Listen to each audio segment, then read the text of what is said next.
আসসালামু আলাইকুম। কি অবস্থা? কেমন আছেন? ভালো আছেন তো নাকি? জানি সবাই ভালো আছেন।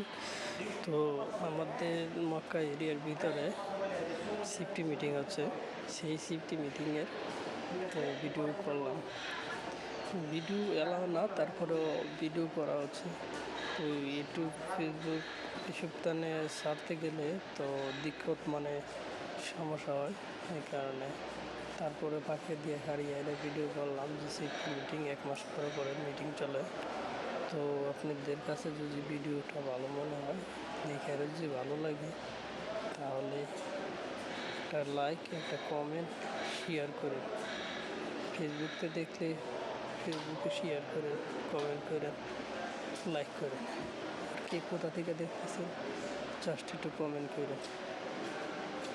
বিশেষ করে মক্কাতে আছি অনেক দিন ধরে, এত বড় কোম্পানিতে এত বড় প্রজেক্টে কাজ করি, আমরা সাপ্লাই করি এসাইরা, তো এখনো পর্যন্ত কারো কাছ থেকে মানে এই জায়গায় তাইসাইরা যে কোম্পানির বেতন সব সুযোগ সুবিধা সব কিছুই আছে, কিন্তু আমাদের সুযোগ সুবিধা কোনো কিছুই ঠিক মতো নাই।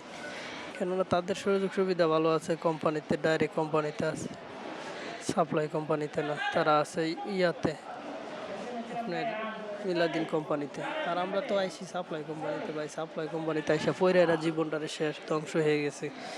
কী করি কোন আয়া সাহেরা বিপদে পড়ে গেছি এখন।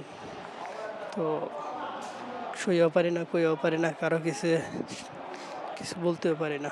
কারো কাছ থেকে ভালোবাসা, মহব্বত, যে একটা কাজের জন্য আজকে 2টা বছর ধরে মানুষের কাছে বলতেছি ভাই আমার একটা কাজের প্রয়োজন হয়, একটা কাজের প্রয়োজন।